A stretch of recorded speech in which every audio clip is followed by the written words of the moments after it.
আগের চ্যাপ্টার শেষ। হ্যাঁ, আগের যে চ্যাপ্টারটা ছিল ওইটা মোটামুটি শেষ।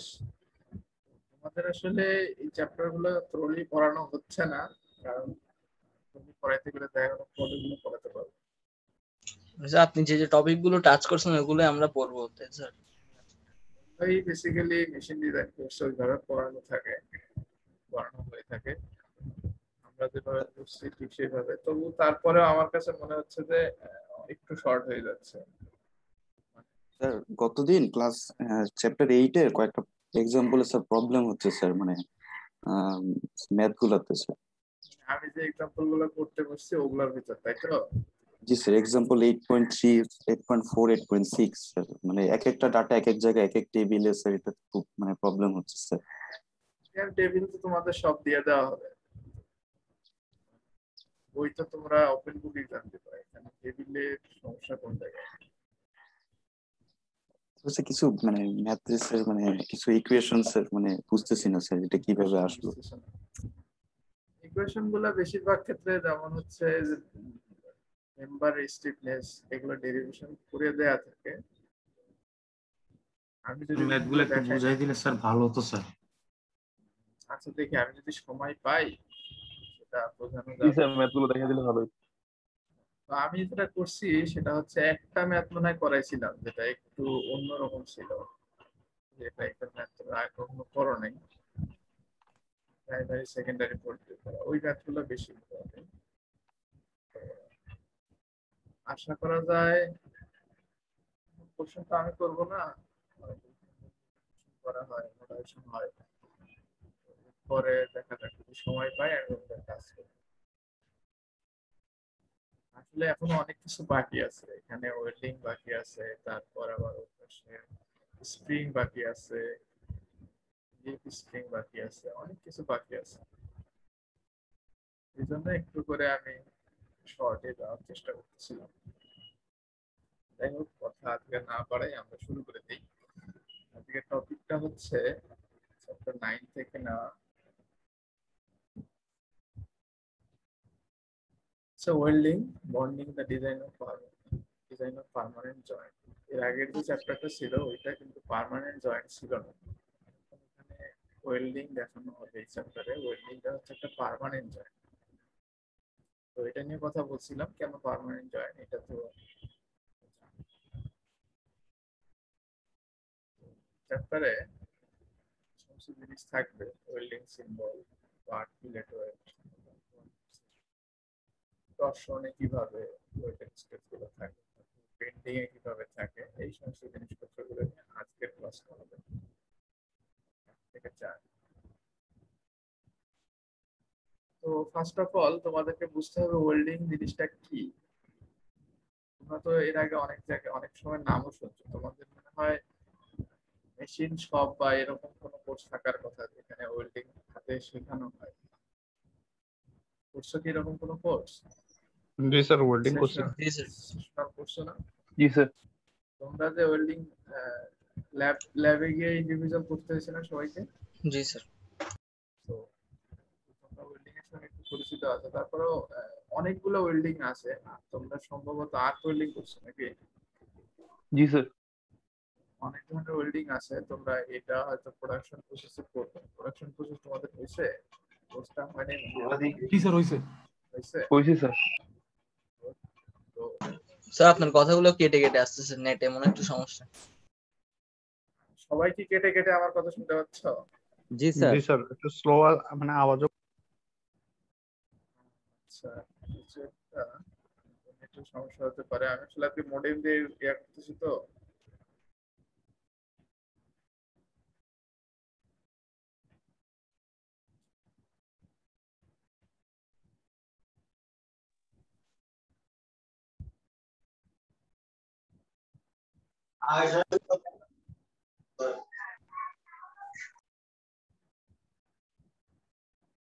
তো ফার্স্টে দেখো ওয়েল্ডিং সিম্বল দেখানো আছে অনেকগুলা। এখানে সিম্বল গুলো আসলে আমরা ইউজ করি বিভিন্ন রকম ওয়েল্ডিং এর ক্ষেত্রে।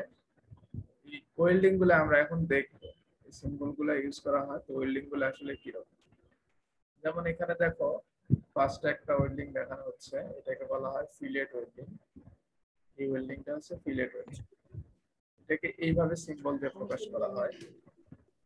এই সিম্বলটার মিনিং হচ্ছে যে দুই দিকে আছে, ট্রায়াঙ্গেল দুই দিকে, এর মানে হচ্ছে এইদিকেও আছে আর এইদিকেও আছে।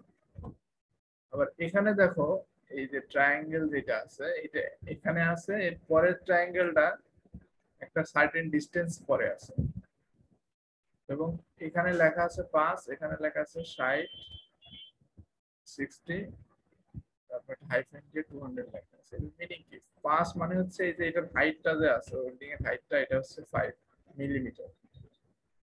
এখানে 60 আর 200 যেটা লেখা আছে এটার মিনিং হচ্ছে এই যে এটার যে থিকনেস এটা হলো 60 মিলিমিটার, এবং একটা ওয়েল্ডিং থেকে আরেকটা ওয়েল্ডিং এর ডিসটেন্স হচ্ছে 200 মিলিমিটার।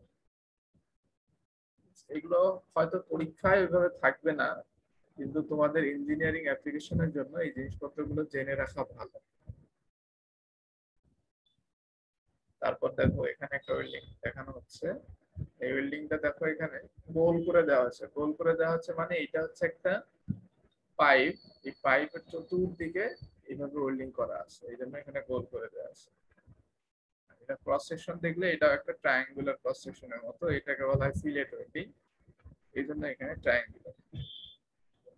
পাইপ মানে হচ্ছে এটা থিকনেস হলো পাইপ। এরপর দেখো আরো কিছু ওয়েল্ডিং আছে, যেমন এখানে দেখো একটা ওয়েল্ডিং দেওয়া আছে স্কোয়ার বার্ড ওয়েল্ড।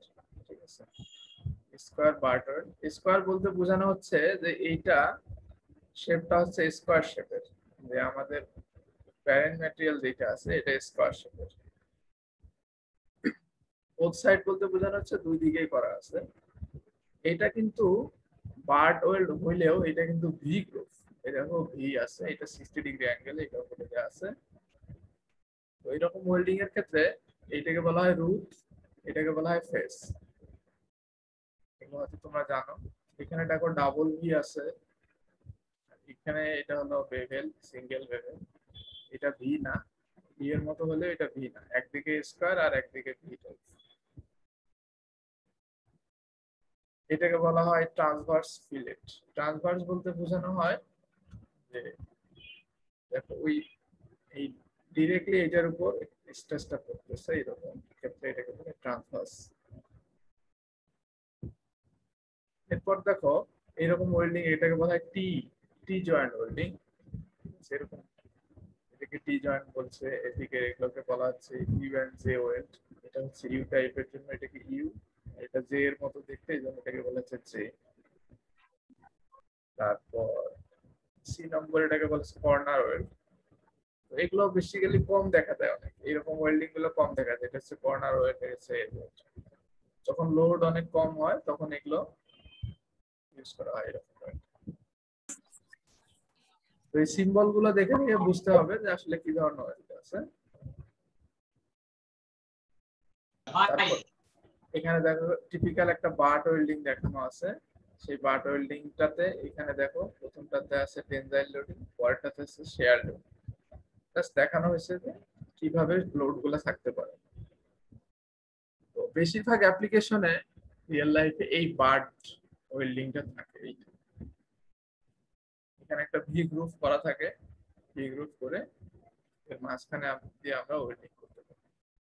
এরকম করে ওয়েল্ডিং করলে উপরের যে সারফেসটা ক্রিয়েট হয় এটাকে বলা হয় ফেস, নিচের সারফেসটাকে বলা হয় রুট। ঠিক আছে,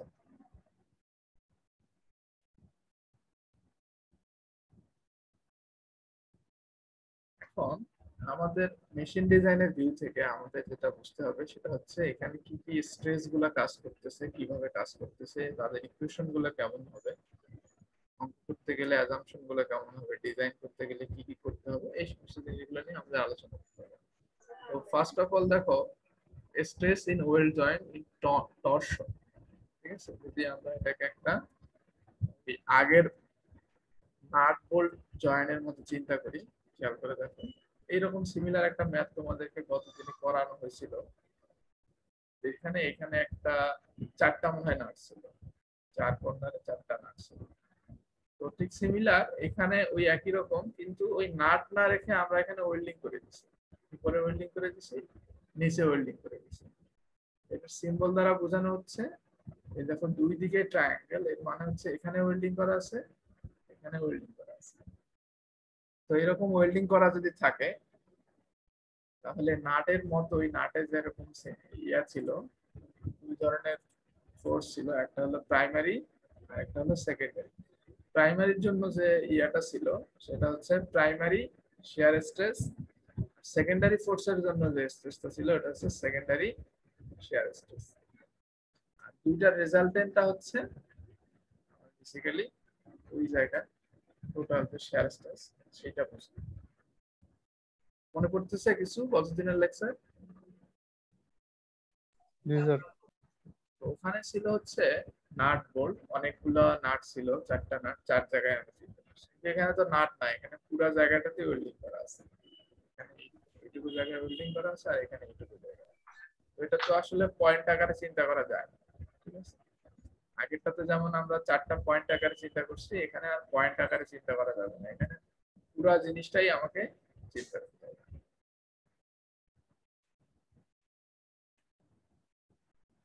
সো যদি বলা হয় শেয়ার ফোর্স যেটা আমরা এখানে অ্যাপ্লাই করতেছিলাম এটার কারণে হচ্ছে, তো প্রাইমারি শেয়ার কিরকম, প্রাইমারি শেয়ার স্ট্রেস যেটা হবে সেটা হচ্ছে যে সিম্পলি এই ফোর্স থাকবে হচ্ছে, এই শেয়ার ফোর্সটাই হচ্ছে বেসিক্যালি এখানে এই ফোর্স যেটা সেইটাই, এই force divided by area. Area বলতে আমরা এখানে যে এই যে ওয়েল্ডিংটা চিন্তা করতেছি, এই ওয়েল্ডিং এর ইফেক্টিভ যে এরিয়াটা সেটা, ওয়েল্ডিং এর ইফেক্টিভ যে এরিয়াটা হবে সেটা। তো তোমরা বলতে পারো স্যার ইফেক্টিভ এরিয়া কি, এইটা যে এরিয়া আছে সেইটা দিয়ে তো আমরা ক্যালকুলেশন করতে পারি।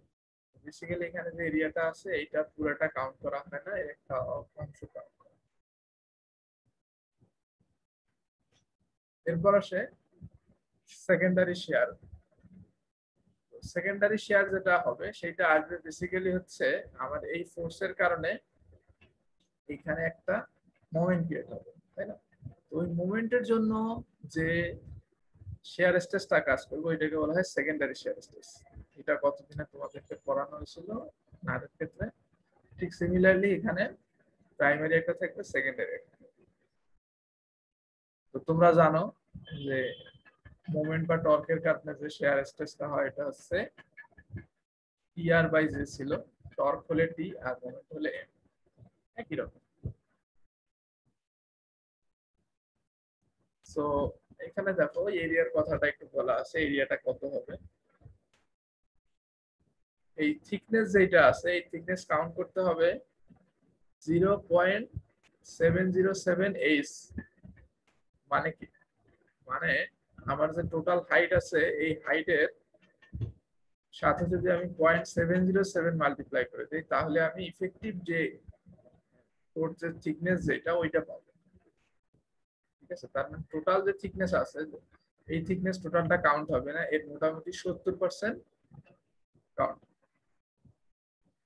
তাহলে এইদিকে 70% এর এইজ করে এর সাথে যদি আমি এই উইডটা গুণ দেই, আবার সিমিলারলি এদিকে করি, করে দুইটা যোগ করে দেই, তাহলে পাবো হচ্ছে টোটাল এরিয়া।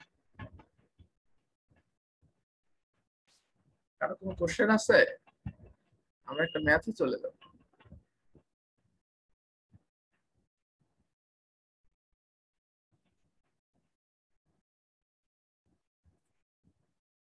শুনতে পাচ্ছ আমাকে তোমরা? জি স্যার। তো এই স্লাইডটা কি বুঝতে পারছো?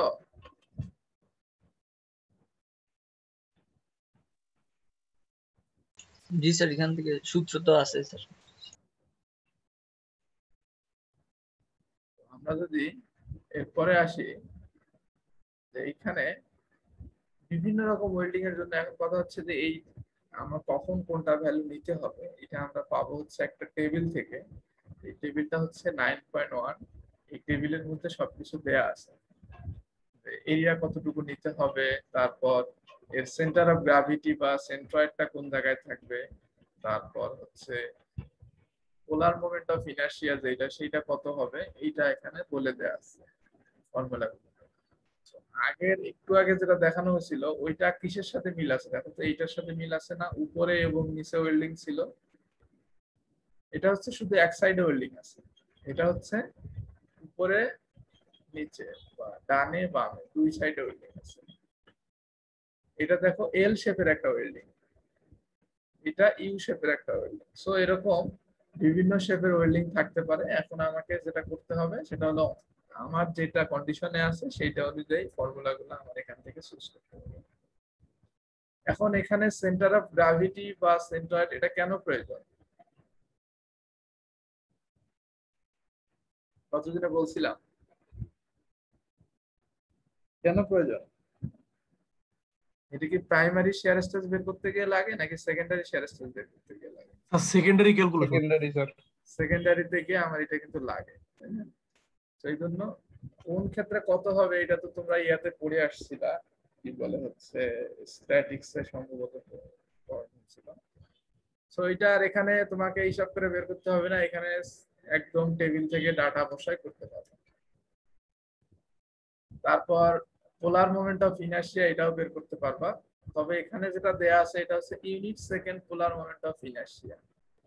Unit second polar moment of inertia মানে হচ্ছে তুমি তো জানো না যে এইটার থিকনেস কত, ওয়েল্ডিং এর থিকনেস কত হবে এটা তো আমরা জানি না। তো ওয়েল্ডিং এর থিকনেস এর উপর ডিপেন্ড করতেছে পোলার মোমেন্ট অফ ইনার্শিয়া। এখানে যেটা আছে ইউনিট থিকনেস এর জন্য, এর সাথে যদি তোমার ওয়েল্ডিং এর থিকনেস গুণ দিয়ে দাও তাহলে তোমার যে দরকার second polar moment of inertia সেটা পেয়ে যাবে। ম্যাথ করলে ক্লিয়ার হবে।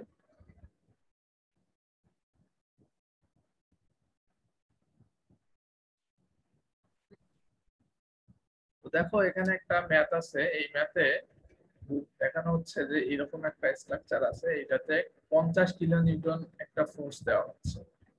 এখানে দেখো দুইটা ভিউ দেওয়া আছে, দুইটা কিন্তু আলাদা আলাদা জিনিস না, দুইটা একই স্ট্রাকচারের, একটা হচ্ছে লেফট হ্যান্ড সাইড ভিউ, একটা হচ্ছে ফ্রন্ট। তো এখানে 50 কিলোনিউটন ফোর্স দেওয়া হচ্ছে।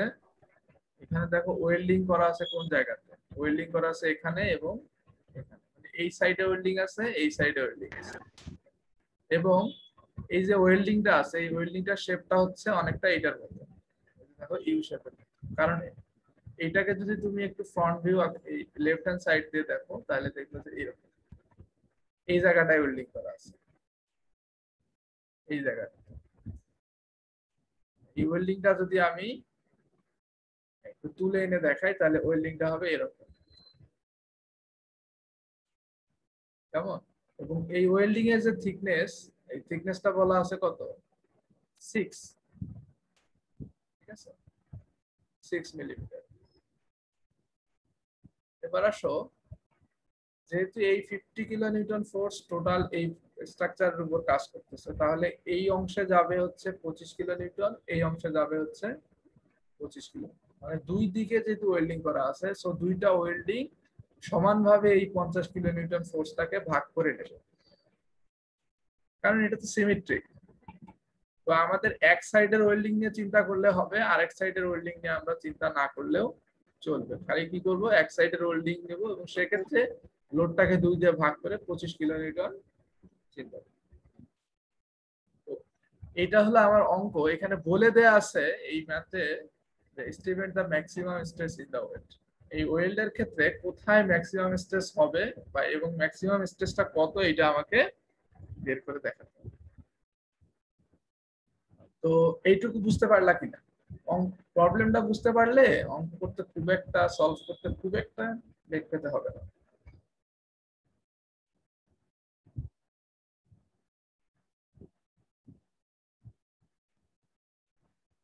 আর কোনো কোশ্চেন? ওকে, হচ্ছে বুঝতেছো। তো ফার্স্ট অফ অল আমাকে বের করতে হবে primary share stress. Primary share stress বের করা তো একদমই ইজি, জাস্ট যে ফোর্সটা আছে ওইটাকে আমরা এরিয়া দিয়ে ডিভাইডেড করি। তাহলে এরিয়াটা এখানে কত? এরিয়াটা হচ্ছে এই যে আমার ওয়েল্ডিংটা যে এরিয়া জুড়ে ছিল সেই এরিয়াটা, ঠিক আছে। সেই এরিয়াটা ক্যালকুলেশন করব কিভাবে, একটু আগে তোমাদেরকে দেখাইলাম টেবিল 9.1। তোমরা যদি টেবিল 9.1 একটু যাও, এইরকম কেসের জন্য কিরকম এরিয়া হবে সেটা একটু যদি আমরা দেখি। দেখো এটা হচ্ছে টেবিল 9.1, কেসটা ছিল এরকম। এরকম ওয়েল্ডিং এর ক্ষেত্রে এরিয়াটা কি হবে সেটা ক্যালকুলেশন হচ্ছে a = 0.707h 2b + d। ঠিক আছে, সো একদম এই যে ফর্মুলাটা আছে এই ফর্মুলায় বসাই দিলেই আমার এরিয়াটা বের হয়ে যাবে। ঠিক আছে, এরপর আসো এটার যে সেন্ট্রয়েডটা আছে এই সেন্ট্রয়েডটা কোথায় হবে। সেন্ট্রয়েডটা বের করতে গেলে আমাকে এখানে কোঅর্ডিনেট সিস্টেম হিসেব করতে হবে। তাহলে আমি এখানে কোঅর্ডিনেট সিস্টেম যদি মনে করি এইদিকে y অ্যাক্সিস ধরলাম আর এইদিকে x অ্যাক্সিস ধরলাম, তাহলে একদিকে y অ্যাক্সিস একদিকে x অ্যাক্সিস।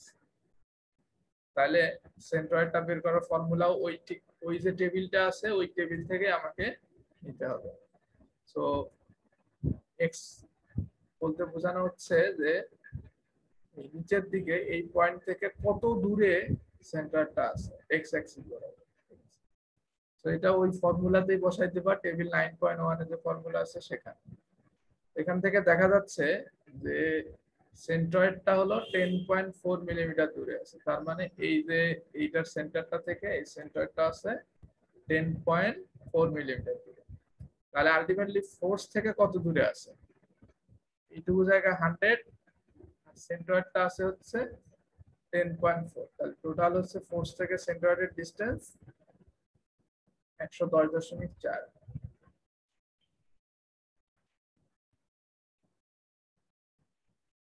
এরপর আসো এই সেন্ট্রয়েড থেকে এই ডিসটেন্স গুলো লাগে আমাদের, প্রত্যেকটা কর্নার পয়েন্টের সেন্ট্রয়েড থেকে ডিসটেন্স লাগে। এই ডিসটেন্সটা আমার বেসিক্যালি ওই স্ট্রেস শেয়ার স্ট্রেস যেটা সেকেন্ডারি শেয়ার স্ট্রেস আছে ওইটা ক্যালকুলেশন করতে লাগে। তাহলে ও থেকে সি এর ডিসটেন্স এবং ও থেকে ডি এর ডিসটেন্স কি একই হবে না? জি স্যার। জি স্যার। সিমেট্রিক। আবার ও থেকে বি এর ডিসটেন্স ও থেকে এ এর ডিসটেন্সও সেম হবে। তাহলে আমরা এই ডিসটেন্স গুলো বের করব কি দিয়ে? জাস্ট সিম্পলি পিথাগোরাসের সূত্র অ্যাপ্লাই করে বের করতে পারবা তো? জি স্যার।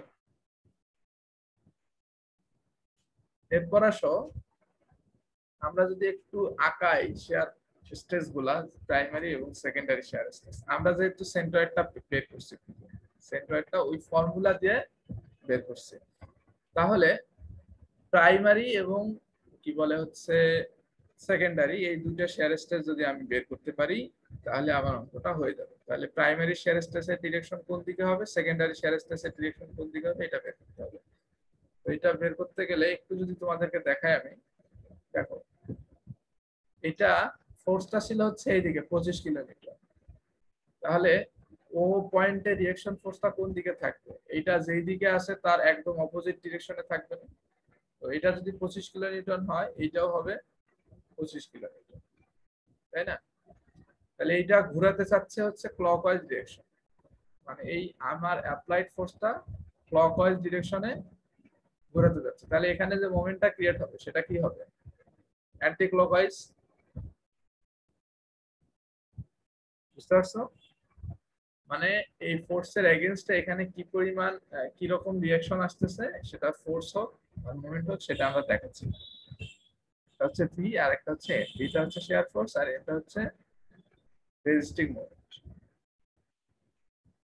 তো মোমেন্টটা হচ্ছে আমার অ্যান্টি ক্লকওয়াইজ, রিঅ্যাকশন মোমেন্টটা হচ্ছে এখানে অ্যান্টি ক্লকওয়াইজ। ঠিক আছে, তো অ্যান্টি ক্লকওয়াইজ রিঅ্যাকশন মোমেন্ট আর হচ্ছে ফোর্সটা হচ্ছে আমার এখানে বামের দিকে, মানে নেগেটিভ ডিরেকশন।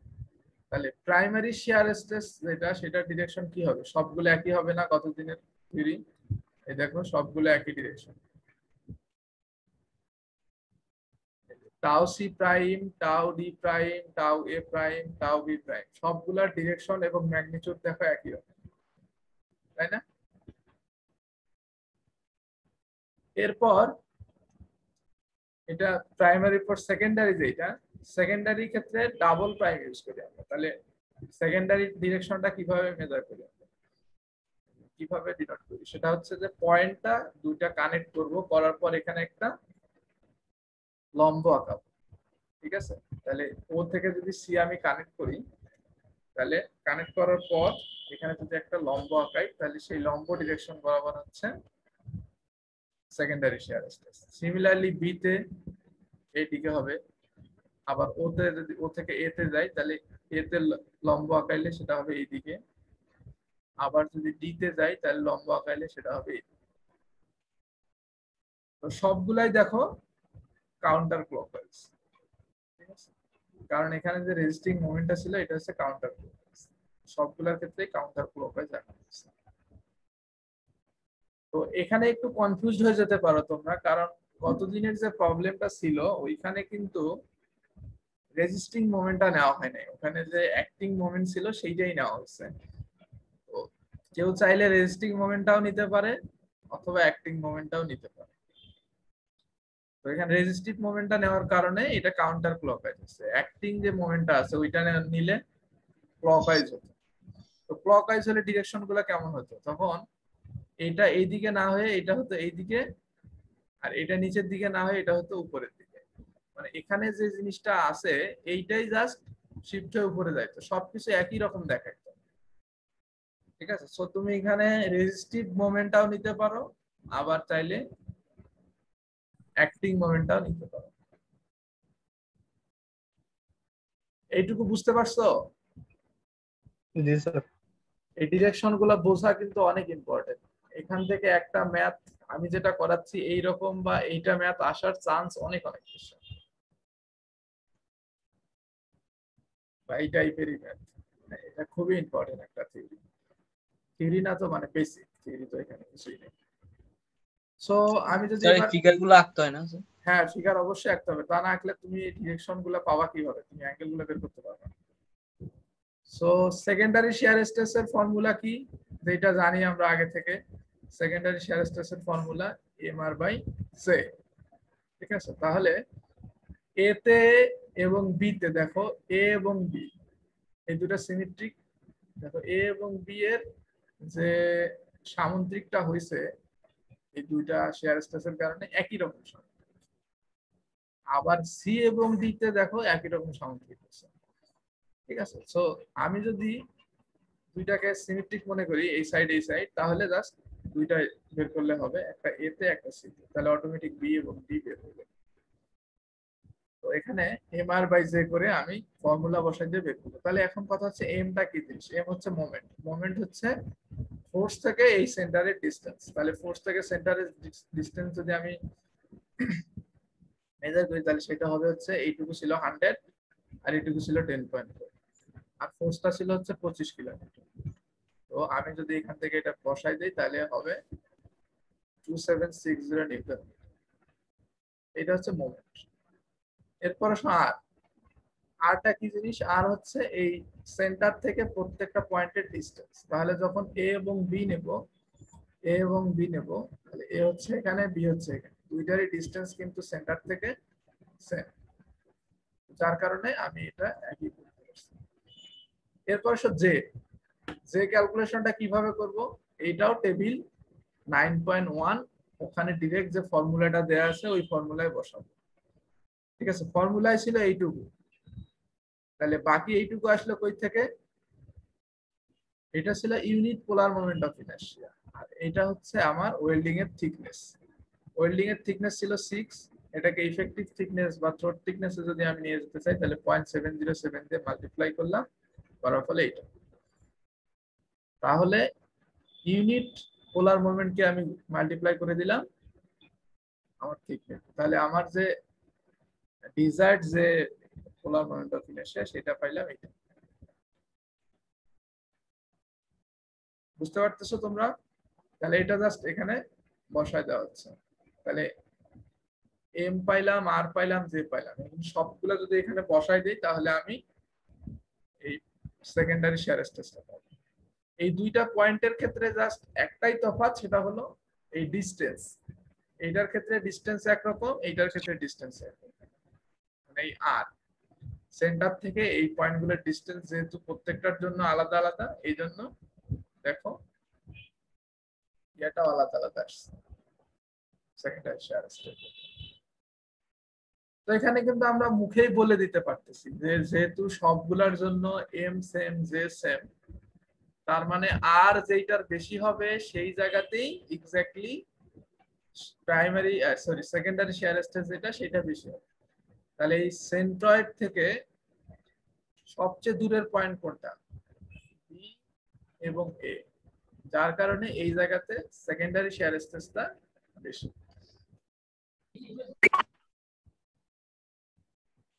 এইটুকু বুঝতে পারছো?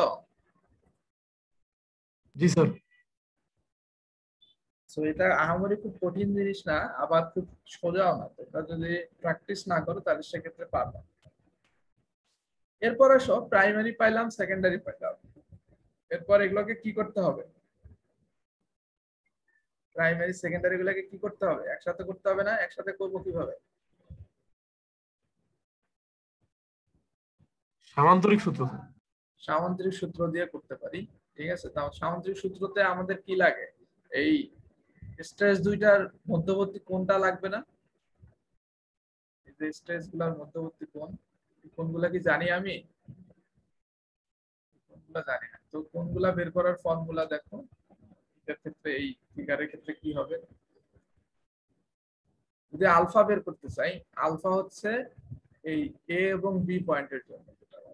আলফা বলতে এখানে বোঝানো হচ্ছে যে এই যে ভার্টিক্যাল যে লাইনটা ছিল এইটার সাথে এই সেকেন্ডারি শেয়ার স্ট্রেস কি পরিমাণ অ্যাঙ্গেল ক্রিয়েট করছে সেইটা, এটা হচ্ছে আলফা। কেমন? তাহলে এই আলফাটা অ্যাকচুয়ালি কি? এই আলফাটা কিন্তু দেখো এই অ্যাঙ্গেলের সমান। এই আলফা যে অ্যাঙ্গেলটা আছে এই অ্যাঙ্গেলটা হচ্ছে এই অ্যাঙ্গেলের সমান। এখন বলতে পারো এটা কিভাবে সম্ভব স্যার? যদি ও পয়েন্টটা এখানে হতো, খেয়াল করে দেখো, এটা বুঝতে হবে, যদি ও পয়েন্টটা এখানে না হয়ে এখানে হতো আলফা কত হতো?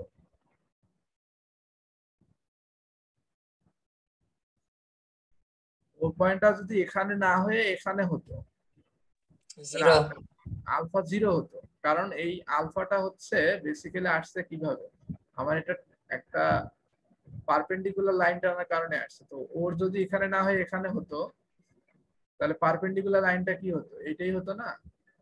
আলফাটা হতো 0। বুঝতে পারছো? ও পয়েন্টটা যদি এখানে না হয়ে এখানে হতো তাহলে এই আলফাটা হতো 0। ও পয়েন্টটা এখানে হলে যদি 0 হয় তখন দেখো এই অ্যাঙ্গেলটাও কি হয়ে যাইতো? 0 হয়ে যাইতো। সো আলটিমেটলি এটা দ্বারা বোঝাতে চাচ্ছি আমি এইটাই যে আমি ও পয়েন্টটাকে যত নিচ থেকে উপরে নিয়ে যাব, আমি ও পয়েন্টটাকে যত নিচ থেকে উপরে নিয়ে যাব তত এই অ্যাঙ্গেলটাও বাড়বে, এই অ্যাঙ্গেলটাও বাড়বে।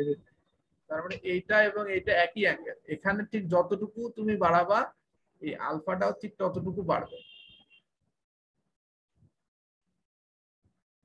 সো এই আলফা অ্যাঙ্গেলটা হচ্ছে বেসিক্যালি এইখানকার যে অ্যাঙ্গেলটা সেইটা। তাহলে এই অ্যাঙ্গেলটা আমরা কিভাবে বের করব? tan ইনভার্স লম্ব বাই ভূমি। তো লম্বটা আমি জানি, এই ভূমিটাও আমি জানি। তাহলে এই যে দেখো tan ইনভার্স লম্ব বাই ভূমি যদি করি আমি, তাহলে এখান থেকে পাবো 25.64 ডিগ্রি। এটা হচ্ছে আলফা। কেমন? তাহলে তুমি সামান্তরিক সূত্র যদি অ্যাপ্লাই করতে চাও তাহলে তোমার এই পুরো আলফা পুরো অ্যাঙ্গেলটা লাগবে।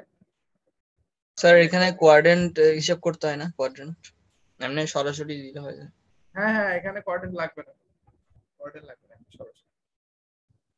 তাহলে তুমি যদি সামান্তরিক সূত্রে অ্যাপ্লাই করতে চাও, যেটা তুমি ইন্টারমিডিয়েটে শিখছো বা অনেক জায়গাতে ইয়াতে অ্যাপ্লাই করা হচ্ছে, তাহলে কি করতে হবে? এই টোটাল অ্যাঙ্গেলটা নিতে হবে। ফর্মুলা কি ছিল? P square plus Q square plus 2pq কত আলফা ছিল না? Yes sir. তার উপর রুট ওভার ছিল, তাই না? সো ওইটা অ্যাপ্লাই করে তুমি এখানে এই দুটার রেজাল্টেন্ট যেটা সেটা বের করতে পারো। তাহলে এইটা রেজাল্টেন্ট বের করলে এইটাই যেহেতু এইটার প্রতিচ্ছবি মানে একই রকম, তাহলে এইটা বের করলে অটোমেটিক এটাও বের হয়ে যাবে। এবার আসি ডি পয়েন্টে। ডি পয়েন্টের জন্য আমার এখানে যে অ্যাঙ্গেল ক্রিয়েট হয়েছে ভার্টিক্যালের সাথে, এটা হচ্ছে বিটা। তাহলে এই বিটা অ্যাঙ্গেলটা বের করতে হবে। সো সিমিলারলি বিটা অ্যাঙ্গেল বের করার জন্য যদি চিন্তা করো মনে মনে, ও পয়েন্টটা যদি একদম উপরে হতো, ও পয়েন্টটা এখানে না হয়ে যদি এই ওয়েল্ডিং এর উপর হতো, তাহলে বিটা অ্যাঙ্গেলটা হতো 0 ডিগ্রি। ঠিক আছে, ও পয়েন্টটা এখানে না হয়ে এখানে হলে আমি যদি এখানে একটা ভার্টিক্যাল লাইন টানতাম তাহলে বিটা অ্যাঙ্গেলটা হতো 0। তো ও পয়েন্টটাকে যত আমি উপর থেকে নিচের দিকে নামাবো টেনে, তত এই অ্যাঙ্গেলটা বাড়তে থাকবে। সিমিলারলি এই দিকেও এই অ্যাঙ্গেলটা বাড়তে থাকবে। সো এই অ্যাঙ্গেলটা ইজিক্যাল টু আমি বলতে পারবো এখানকার বিটা। এখানকার এই চিপার যে অ্যাঙ্গেলটা আছে এই অ্যাঙ্গেলটা আর এখানকার বিটা অ্যাঙ্গেল একই। এখানকার চিপার যে অ্যাঙ্গেলটা এটা বের করতে গেলে কি করতে হবে? সিমিলারলি ট্যান ইনভার্স লম্ব বাই ভূমি। লম্ব হচ্ছে এইটুকু 10.4 এবং ভূমি হচ্ছে আগের মতোই 95। এইভাবে আমি এখান থেকে বিটা বের করব। তাহলে বিটা যদি বের করি তাহলে এই দুইটা স্ট্রেসের মধ্যবর্তী কোণ বের করতে পারবো না, 90 ডিগ্রি থেকে বাদ দিতে হবে, দিলে এই দুটার মধ্যবর্তী কোণটা পাবো। এখানে আবার সামুদ্রিক সূত্রে অ্যাপ্লাই করলে তুমি রেজাল্টেন্ট যে স্ট্রেসটা সেটা পাবে।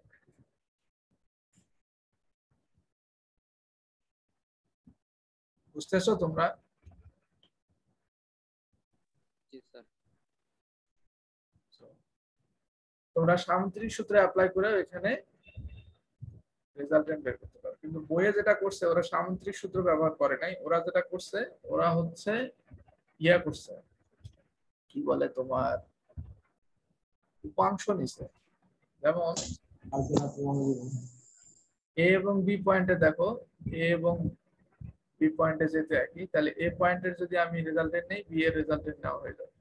ওরা যেটা করছে সেটা হচ্ছে যে এই দুটা স্ট্রেসের এক্স এবং ওয়াই অক্ষ বরাবর কি বলে উপাংশ নিয়ে সেগুলো রেজাল্টেন্ট করছে। তাহলে যদি আমি এইটার এক্স অ্যাক্সিস বরাবর যদি আমি নিতে চাই, উপাংশগুলো নিতে চাই, তাহলে এটা হচ্ছে 19.5। এইটার যে এক্স অ্যাক্সিস বরাবর উপাংশ থাকবে সেটা হবে নেগেটিভ, সেটা হবে এটা।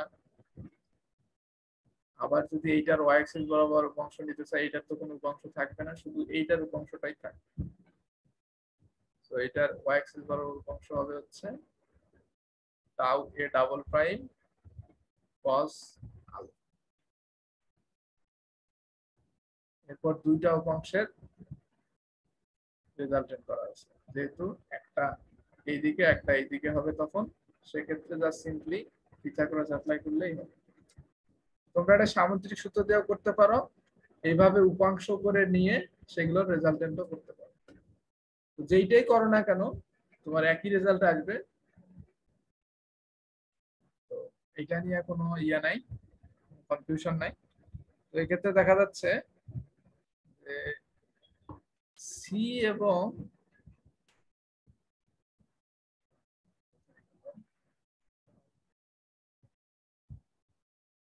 তাও এবি তে দেখো আসতেছে 37.0 মেগাপ্যাসকেল, আর হচ্ছে টাও সিডি তে আসতেছে হচ্ছে 43.9। তো ম্যাক্সিমাম শেয়ার স্ট্রেসটা হবে টাও সি, সি এবং ডি পয়েন্টের যে কোনো একটা কাউন্ট করলেই হবে, সবগুলাতে হবে 43.9 মেগাপ্যাসকেল। তো আমার যদি কখনো এটা ফেল করে তাহলে আমাকে চিন্তা করতে হবে সি এবং ডি পয়েন্টে ফেল করতে পারে।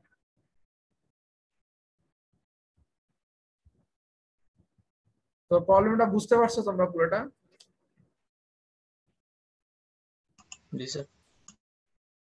স্যার বলো। স্যার এখানে যদি ফেল করে তাহলে কি মানে 43.9 এর জন্য বলছিলেন ফেল করবে? 43. স্যার যদি ফেল করে আর কি 43.9, হ্যাঁ হ্যাঁ, যেটা ম্যাক্সিমাম আসছে সেটার জন্য। আচ্ছা স্যার, আমার এটা তো হচ্ছে যে মানে সর্বোচ্চ যে স্ট্রেস যেটা, যেমন হ্যাঁ, যেমন এখানে দেখো, একটু যদি তুমি মিউট করো, আমি বুঝছি তোমার কোশ্চেনটা। প্রাইমারি শেয়ার স্ট্রেসের হিসাব ছাড়া আমি যখন সেকেন্ডারি শেয়ার স্ট্রেস দেখতেছি, সেকেন্ডারি শেয়ার স্ট্রেস কিন্তু দেখো এ এবং বি তে বেশি, এ এবং বি তে বেশি, কারণ হচ্ছে এখানে আর বেশি।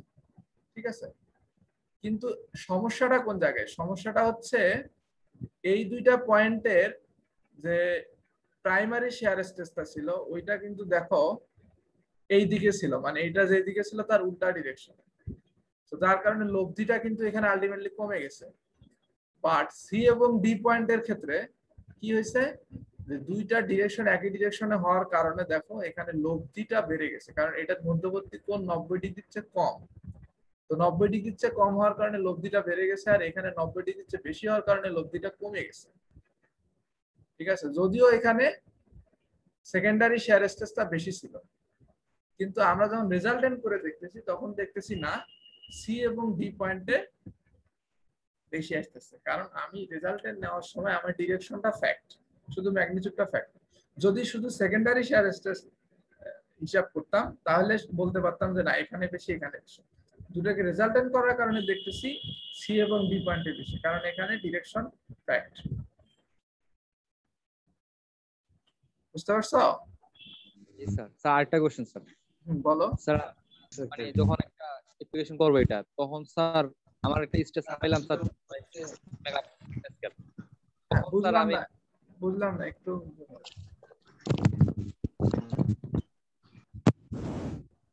মনে করে 40 মেগাপ্যাসকেল, তখন স্যার এই যে এ পয়েন্ট এবং বি পয়েন্টে 37 মেগাপিক্সেল স্যার ম্যাক্সিমাম, তখন কি স্যার 40 এর জন্য স্যার এ পয়েন্ট বি পয়েন্টে ফিল করবে না?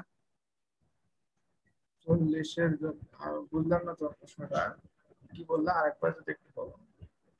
স্যার আমার স্ট্রেসের মান পাইলাম স্যার 40 মেগাপ্যাসকেল, তখন কোথায় স্যার যদি কোথায়?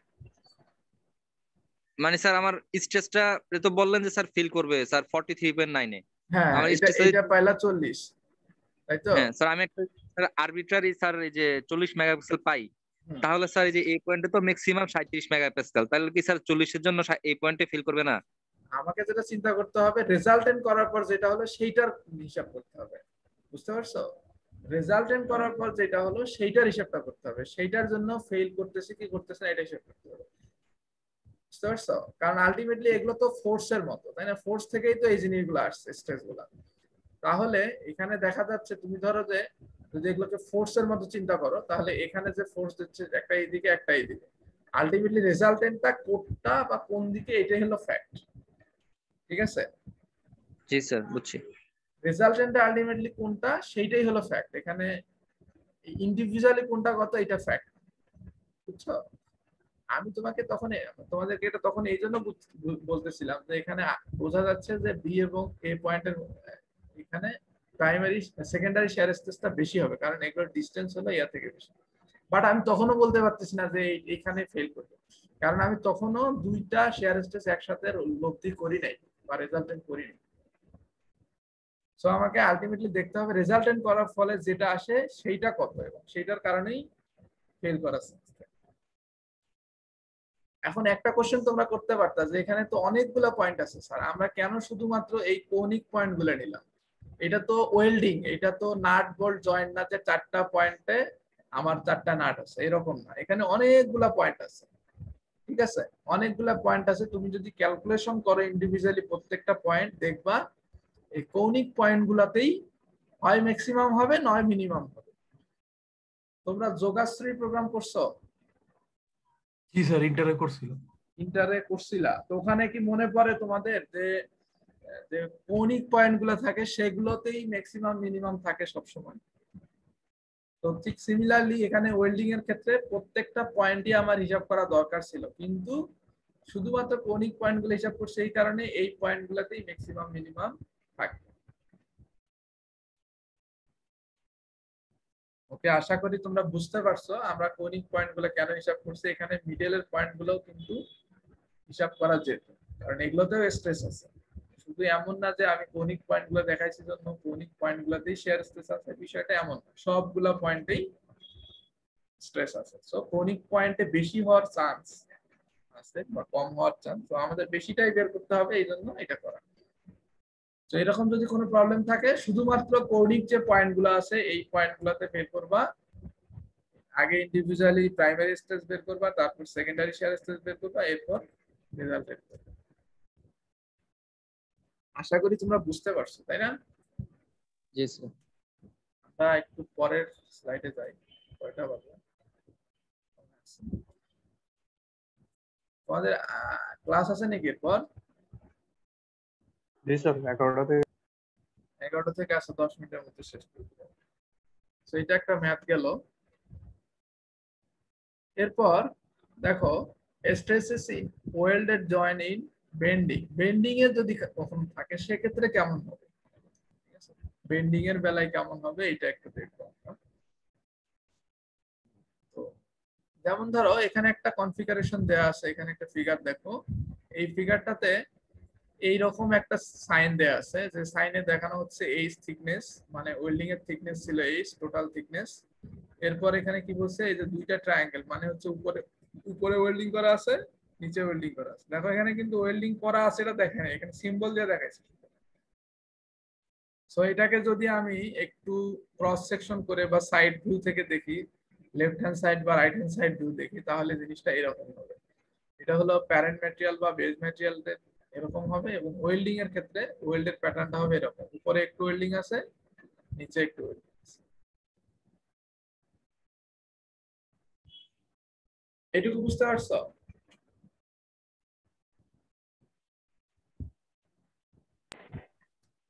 এই রেসপন্স করো।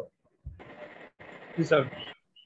এরপর আসি যে প্রাইমারি যে শেয়ার স্ট্রেসটা থাকবে সেটা কোন ডিরেকশন বরাবর থাকবে। যেহেতু ফোর্সটা এইদিকে, আমি যদি এখানে ওই ফোর্সের মতো করে চিন্তা করি, তাহলে প্রাইমারিটা থাকবে এই ডিরেকশন বরাবর, এবং সেইটা হবে shear force divided by area. তাহলে শেয়ার ফোর্সটা হচ্ছে এই এফ, এই এরিয়াটা কোনটা,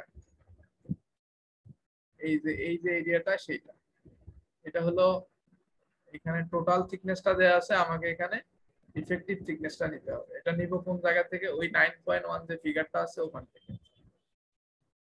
এরপর আসলে সেকেন্ডারি যেটা, সেইটা কি হবে, সেকেন্ডারিটা একটু এখানে বুঝতে হবে।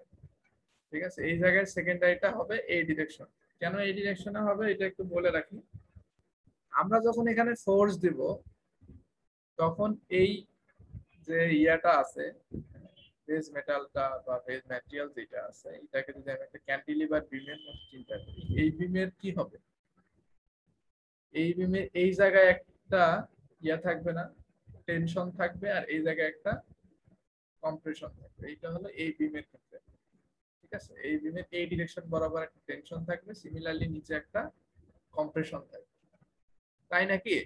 এখন তুমি যদি এখানে একটা ওয়েল্ডিং দিয়ে রাখো, তাহলে ওয়েল্ডিংটা থাকার কারণে কি হবে, ওই ওয়েল্ডিং এর মধ্যে এই ডিরেকশন বরাবর এই স্ট্রেসটা থাকবে। এখানে যেমন এই ডিরেকশন বরাবর আছে, এখানে যদি একটা ওয়েল্ডিং থাকে, তাহলে ওয়েল্ডিং এও এই ডিরেকশন বরাবর একটা স্ট্রেস থাকে। তো সেইটা কি হবে, শেয়ার স্ট্রেস হবে না, কারণ এইটার ক্ষেত্রে যেটা টেনশন, ওইটার ক্ষেত্রে তখন সেটা শেয়ার হবে। ঠিক আছে, তো আমরা যদি সেকেন্ডারি শেয়ার স্ট্রেসের কথা বলি, এইটার জন্য যেটা এখানে টেনশন, ওইটাই আবার হচ্ছে ওয়েল্ডিং এর জন্য সেকেন্ডারি শেয়ার স্ট্রেস হিসেবে কাউন্ট। তাহলে এখানে এটা টেনশন ফোর্সটা বা নিচে কম্প্রেশন ফোর্সটা ক্যালকুলেশনের ফর্মুলা কি ছিল, এমসি বাই আই, তোমরা পড়ছিলা না, sigma is equal to MC by I. ওই সিগমাটাই হবে এখানে হচ্ছে ওয়েল্ডিং এর জন্য সেকেন্ডারি শেয়ার স্ট্রেস। বুঝতে পারছো? জি স্যার। সো এইটা কি বলে, আমরা কোন জায়গা থেকে বের করবো, এটা টেবিল 9.2 থেকে পাবো। দেখো কখন এরিয়া কত হবে বা আই কত হবে, এখানে কিন্তু পোলার মোমেন্ট অফ ইনার্শিয়া লাগতেছে না, এখানে শুধুমাত্র second area moment of inertia লাগতেছে, এখানে পোলার মোমেন্ট লাগতেছে না। সো যখন বেন্ডিং এর কোনো প্রবলেম থাকবে তখন ইউজ করবা টেবিল 9.2, টেবিল 9.2। ঠিক আছে, তো থ্রোট এরিয়াটা ওই আগের মতোই অনেকটা। তাহলে এই কন্ডিশনের জন্য আমার এই ফিগারটার কন্ডিশনের জন্য এরকম হবে না, দেখো তো, উপরে ওয়েল্ডিং নিচে ওয়েল্ডিং, তাহলে সেন্টার অফ গ্র্যাভিটি থাকবে মাঝামাঝি, তাহলে centre of গ্র্যাভিটির location b/2 d/2, এটা হলো d/2 মিডলে, আর এটা হলো b/2 এর মিডলে। থ্রোট এরিয়াটা হবে এইটা, unit second moment of area হবে এইটা। তাহলে unit second moment of area থেকে যদি আমি total second moment of area বের করতে চাই, তাহলে আমাকে কি করতে হবে, থিকনেসটা দিয়ে গুণ করতে হবে, 7078। ঠিক আছে, এরপর আমি যদি এগুলো বসাই দিই এখান থেকে, তাহলে সেকেন্ডারি শেয়ার স্ট্রেস যেটা ওইটা পেয়ে যাবে। এখন প্রাইমারি শেয়ার স্ট্রেস এবং সেকেন্ডারি শেয়ার স্ট্রেসের ডিরেকশনটা এখানে কি রকম বলতো? সব সময় পারপেন্ডিকুলার না? জি স্যার। তাহলে যদি পারপেন্ডিকুলার হয় তাহলে সেক্ষেত্রে রেজাল্টেন্ট বের করা একদম ইজি না? তার দুইটা রুট করে স্কোয়ার করে দিলে হবে। রুট করে স্কয়ার করে দিও, স্কয়ার করে রুট করে দিও, রুট করে স্কয়ার। ঠিক আছে?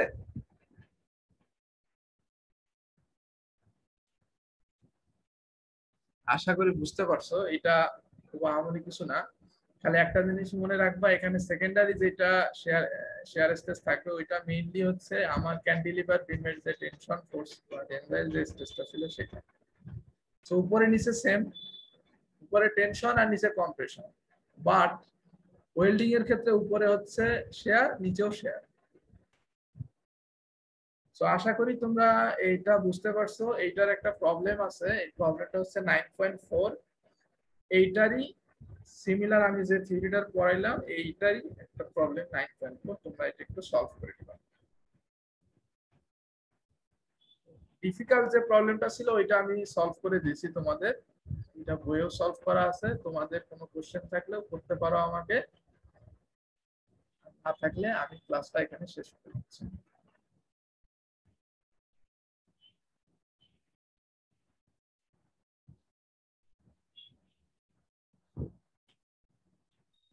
স্যার প্রথম ম্যাথটাতে স্যার ও পয়েন্টটা কেমনে করবো স্যার, সিলেক্ট করবো? পয়েন্টটা কিভাবে সিলেক্ট করবো? ও পয়েন্টটা হচ্ছে, দেখো আমি যদি তোমাদের একটু 9.1 এ যাই, এখানে যে জি পয়েন্টটা আছে না, এই যে জি পয়েন্টটাই ও পয়েন্ট, বুঝছো? তো এই জি পয়েন্টটাই হচ্ছে ও পয়েন্ট। এটা কিভাবে বের করবো আমরা? এই যে এই ফর্মুলা দিয়ে, এটাকে যদি আমি এখানে মনে করি, তাহলে এইদিকে এক্স এইদিকে ওয়াই, তুমি মিলাবা যে তোমার যে ওয়েল্ডিং শেপটা আছে এটা কোনটার সাথে ম্যাচ করতেছে। তো আমাদের প্রবলেমটাতে ছিল এরকম, দেখো ওয়েল্ডিং এর শেপটা ছিল এরকম, ঠিক আছে, অনেকটা উল্টা ইউ এর মতো, তাই না? এই যে ওয়েল্ডিং এর শেপটা ছিল এরকম, এই যে এখানে বলেও দেওয়া আছে শেপটা কিরকম। এটা হচ্ছে ওয়েল্ডিং এর শেপ, তাহলে ওয়েল্ডিং এর শেপটা ছিল উল্টা ইউ এর মতো, তাহলে এটার সাথে মিলে যাচ্ছে। তো এখান থেকে আমি সেন্টার অফ গ্র্যাভিটি বা সেন্ট্রয়েড যেটা, সেটা এই ফর্মুলা দিয়ে বের করব। এখানে লোকেশন অফ জি যেটা বলা হয়েছে ওইটাই ও বেসিক্যালি। ওকে স্যার এটা উপরে নিচে, এটা স্যার এটা কি অলওয়েজ নিচে হবে স্যার? এটা হ্যাঁ, তো সেন্ট্রয়েডটা কোন জায়গায় হবে? এর ভিতরে কোন একটা জায়গাতে হবে, জি স্যার। এর বাইরে কোনো জায়গায় হবে? কখনো হবে না, সব সময় এর ভিতরে হবে। ঠিক আছে? তারপর ও পয়েন্ট থেকে স্যার লাইনগুলো ড্র করতে হবে না স্যার? হ্যাঁ, এরপরে ও পয়েন্ট থেকে তোমার এই যে লাইনগুলা, এই পরের স্লাইডে যেটা করা হয়েছে, ও পয়েন্ট থেকে এই লাইনগুলা ড্র করতে হবে। সো এখানে কিন্তু ক্যালকুলেশন বেশি না, তোমার হচ্ছে মানে ওই পয়েন্টটা নিয়ে এসে ডিরেকশন গুলা ফিক্সড করাটাই হলো বেসিক্যালি কাজ।